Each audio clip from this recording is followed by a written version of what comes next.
こんにちは。今回は工場洋室化計画の完成編をお送りします。夫婦で足腰を壊しながらなんとか完成させました。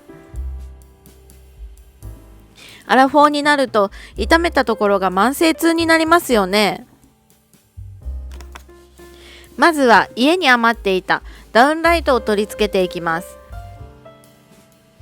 2つずつワットや色などがバラバラで違うんですけど、新しく買っても使い道がないので無理やり使っていきます。開口はたまたま全部100パイでつく照明でした。穴に差し込んで終わりです。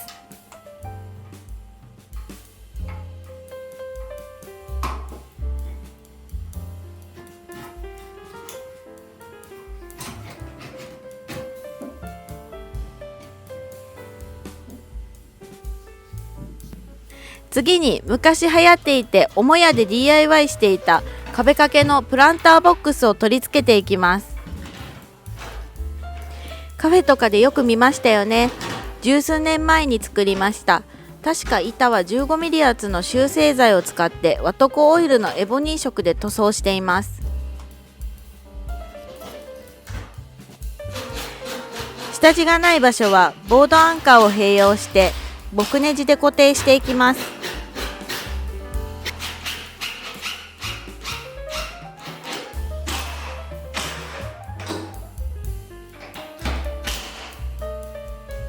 表の板は直接木ネジで固定します。昔はネジ頭が見えても何も感じてなかったですね。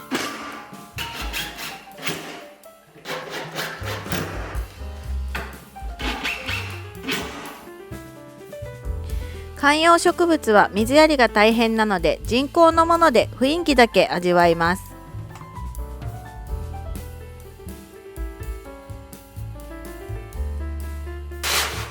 せっかくなので植物を間接照明で照らしたいと思います。照明は LED テープを使います。 AC 電源の方が明るいものがありますけど、配線が面倒なので乾電池式にします。配線が壁を伝って見えるの嫌ですよね。 LED テープを選ぶときにCOB という発光タイプを選ぶと明るくて間違いがないです。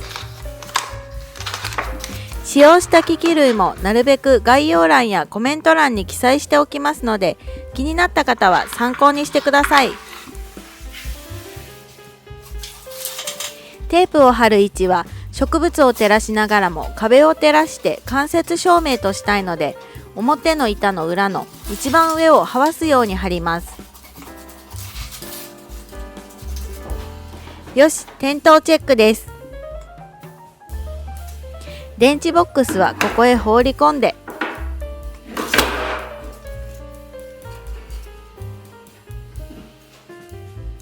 明るさも色も完璧です。実はこれの前にホームセンターで買ったものですごく暗く、色も暖色なのに白くて大失敗して Amazon で買い直しました。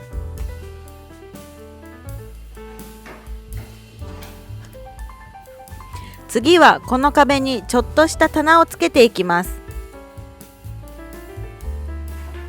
ホームセンターの一番安い棚受けを間柱に狙って打って簡単に済ませます。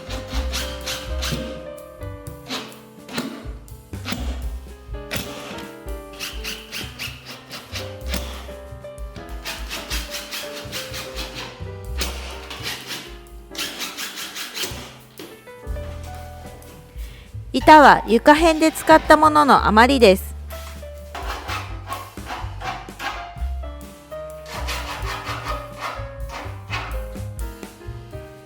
最初奥行きをもう少し広くしてたんですけど、部屋に圧迫感が出たので急遽細くしました。難しい。次に窓枠をいろんな端材で適当に作ってぶち込みます。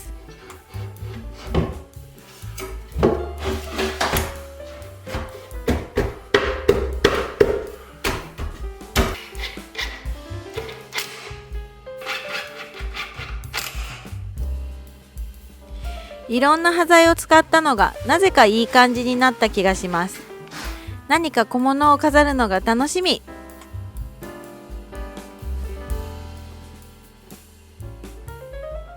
最後にソファーバックシェルフを簡単に作って配置します。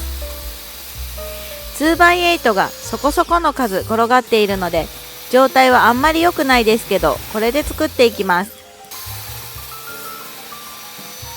あえてあまり磨かずに古材っぽいアンティークっぽい感じを目指していきます。決して磨くのが面倒ではないです。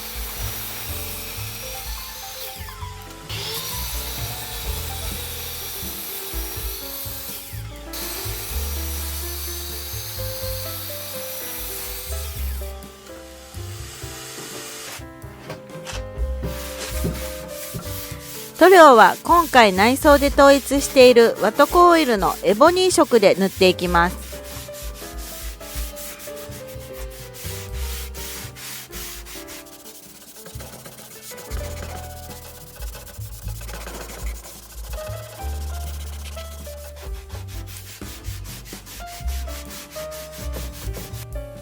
この親戚のおばさんが使っていた古いソファーに合わせて配置します。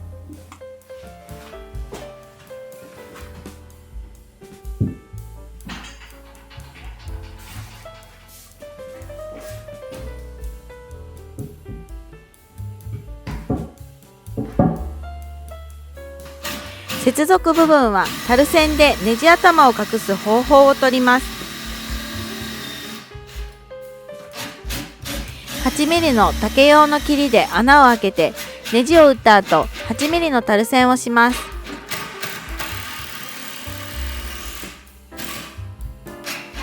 古材なので接続部を隠すよりタル線がおしゃれかなと思いました。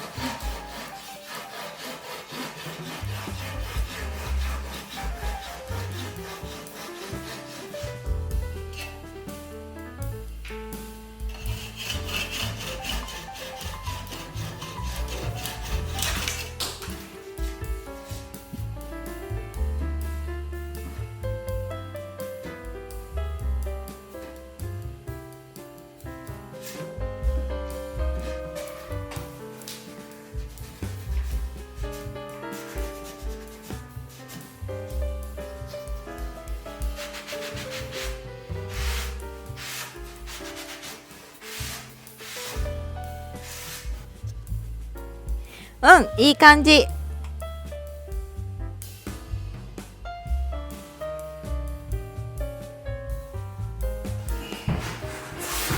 あとは同じように中板を固定して完成です。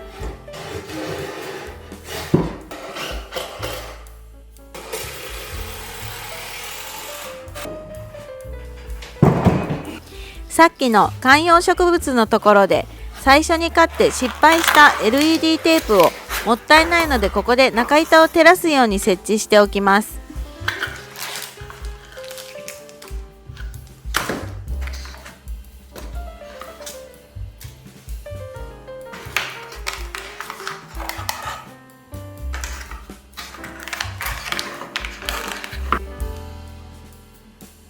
こう見ると明るいんですけどね、色も電球色ではないんですよね。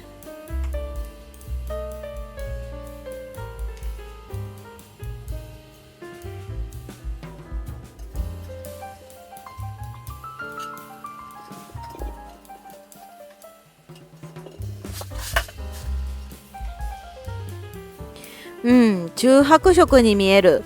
説明書を読んだら白くも見えるよ的なことが書いてありました。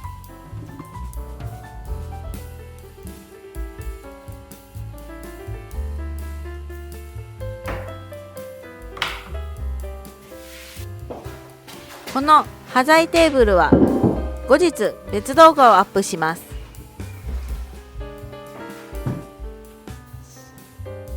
適当に飾りを置いてようやく完成しました。仕事中の休憩と商品の梱包、母屋であふれたものの倉庫として活用していきます。まだ置いてないですが、空いたスペースで筋トレベンチを置いて夫婦でトレーニングもします。先に母屋にあった懸垂台は運んであります。夫婦ともども一回も懸垂できないですけど、メインはダンベルを使ったトレーニングを予定しています。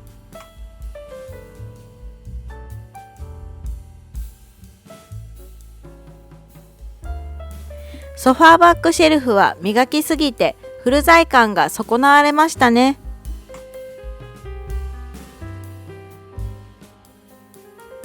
最後までご視聴いただきありがとうございました。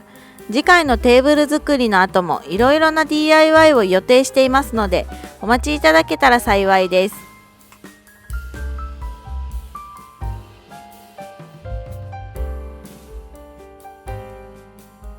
よかったら高評価、チャンネル登録もよろしくお願いします。